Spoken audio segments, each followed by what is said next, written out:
கரூர் விவகாரத்துக்கு வரும். செந்தில் பாலாஜி பலியாடு. அதாவது இந்த கருமான்னு ஒண்ணு இருக்குல்ல, நீ அதிகாரம் இருக்கு, உங்ககிட்ட ரவுடி பயலுக இருக்காங்க, உங்ககிட்ட பணம் இருக்கு, என்ன ஆட்டம் போட்டீங்க மிஸ்டர் அமாவாசை. கடைசியில திமுக புத்தி உங்களுக்கு தெரியாது. செஞ்சோற்று கடன் தீர்க்கன்னு சாதிக் பாஜா குடும்பம் இன்னை வரைக்கும் போஸ்ட் ஒட்டிக்கிட்டு இருக்கு. இந்த திமுக நம்பி நடுத்தருவுக்கு வந்து கடைசியில செத்தே போயிட்டான். அது மாதிரி நீங்க ரொம்பலாம் வேண்டாம். வாசிக்கு முருகேசன், கே நகர் பால்மலர், அண்ணா நகர் ரமேஷ், இப்படி எத்தனை உதாரணங்கள் இருக்கு. திமுக காரன் தான் ஆட்சிக்கு வரணுங்கிறதுக்காக அவனுக்கு குடும்ப சண்டைக்காக மதுரையில 3 பேர்த்த கொளுத்தி விட்டானுங்களே தினகரன் அலுவலகத்துல. அதெல்லாம் ஞாபகம் இல்லையா மிஸ்டர் செந்தில் பாலாஜி?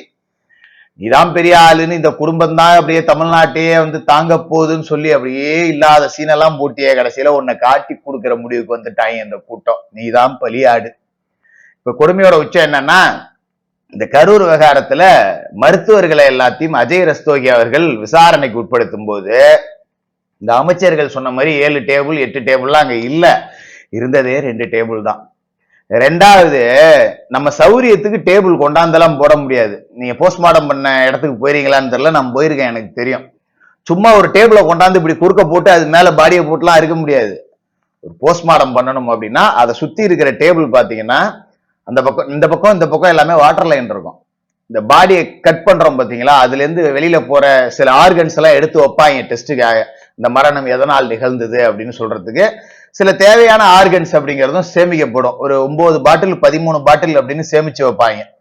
இதில் இந்த பாடியை கட் பண்ணும்போது வரக்கூடிய கழிவுகளை எல்லாத்தையும் கழுவுறதுக்கு தான் அந்த தண்ணி பைப் இருக்கும். அந்த தண்ணி அவுட்புட் வெளியில வர்றதுக்கு சுத்தி அந்த டேபிளை சுத்தி ட்ரைனேஜ் மாதிரி கட்டி டைல்ஸ் எல்லாம் ஓட்டப்பட்டிருக்கும்.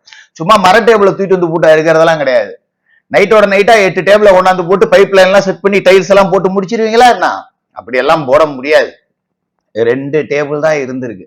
அஜய் ரஸ்தோகி மருத்துவர்கள்ட்ட என்ன கேட்டிருக்காருன்னா, 41 பாடி நான் கொண்டு வந்து தரேன், என்னால கொண்டு வர முடியும்.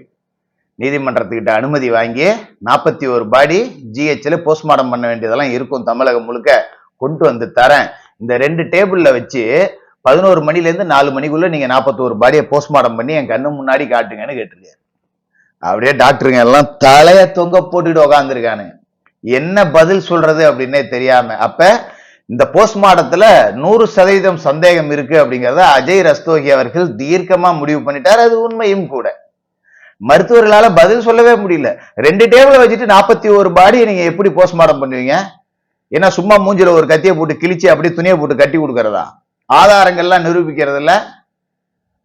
இது எல்லாமே ரொம்ப கரெக்டா ப்ரொஃபஷனலா பிடிச்சிருக்காரு அப்படின்னு தான் பார்க்க முடியுது. ஏன்னா 2 டேபிள்ல பண்ணவே முடியாது. மருத்துவர்கள் கிட்டத்தட்ட சரணடைஞ்சிட்டாங்க. உண்மை நிலை அப்படிங்கிறத ஒத்துக்கிட்டு தான் ஆகணும். அப்ப இதை செய்ய சொன்னது யாரு? பண்ணவே முடியாது, ஏன்டா பண்ணி கொடுத்தீங்க? அதுவா? இந்த முடிவு எங்க போகுங்கிற? ஒண்ணும் இல்லைங்க, முதல்வர் வர்றதுக்குள்ள பாடி எல்லாம் ஒப்படைச்சிடணும், எல்லாம் ரெடி பண்ணிடணும்னு சொன்னாங்க. முதல்வர் அஞ்சலி செலுத்துறதுக்கு ஏற்பாடு பண்ணி வைக்கணுங்கிற மாதிரி. யாரா உனக்கு சொன்னா? வேற யாரு? நம்ம அண்ணன் தான். எந்த அண்ணன்? நம்ம அமாவாசை அண்ணன் தான். எந்த அமாவாசை? நம்ம 10 ரூபா தான். எந்த 10 ரூபா? இந்த உச்சா புனிச்ச இதுதான். இப்படியே மாத்தி மாத்தி சொல்லி கடைசியில செந்தில் பாலாஜிட்ட கொண்டாந்து விட்டுருவாங்க. இப்ப முடிவும் அதை நோக்கிதான் போகுது. இந்த சூழல்ல தான் திமுக செந்தில் பாலாஜிய கைவிடக்கூடிய மனநிலைக்கு வந்திருக்கு. இதனாலதான் கரூர்ல தான் நிக்காம தன்னோட தம்பி அசோக வேட்பாளரா களமிறக்க போகிறார் செந்தில் பாலாஜி. கரூருக்கு பரிசு பொருட்கள் எல்லாமே வந்துருச்சு. 2 கண்டெய்னர்ல ஃபுல்லா பரிசு பொருட்களா வந்து இறங்கி இருக்கிறதா தகவல்கள் அப்படிங்கிறது வருது. வீட்டுக்கு வீடு பரிசு பொருட்கள் உண்டு. ஏற்கனவே செந்தில் பாலாஜி வாஷிங் மிஷின் எல்லாம் இறக்கி வச்சிருந்தாரு. அது எல்லாமே கவுண்டம்பாளையம் தொகுதிக்கு போக போகுது அப்படின்னு சொல்லியிருந்தேன். ஆனா இப்ப கவுண்டம்பாளையம் எல்லாம் போக முடியாது. செந்தில் பாலாஜி தான் ஜெயிலுக்கு போறாரு. அப்புறம் கவுண்டம்பாளையத்துல வாஷிங் மிஷினை கொடுத்து என்ன பண்றது? எலெக்ஷனுக்கு செந்தில் பாலாஜி வெளியில கிடையாது, உள்ளதான் இருக்காரு. அதுல நிக்கவும் முடியாது, மாற்றுக்கிறது இல்ல. தூக்கி போட்டு வச்சு பிதுக போறாங்க. அதுல மாற்றமே இல்லை. அப்ப அசோக வேட்பாளரா நிறுத்திடலாம் அப்படின்னு சொல்லிட்டு எவனையா நிக்க வச்சு நம்ம செலவு பண்றத நம்ம தம்பிக்கே நம்ம செலவு பண்ணிக்குவோம் அப்படிங்கிற அடிப்படையில கரூர்ல செந்தில் பாலாஜி தன்னோட தம்பி அசோக வேட்பாளரா நிறுத்த போறார் அப்படிங்கிற தகவல் வருது. தீர்ப்பு கரூர் விவகாரத்துல டிவிகேவுக்கு சாதகமா தான் வரும் அப்படிங்கிறது தான், 41 மரணத்திற்கான நீதி கிடைக்கும் அப்படிங்கிறது தான் உண்மை.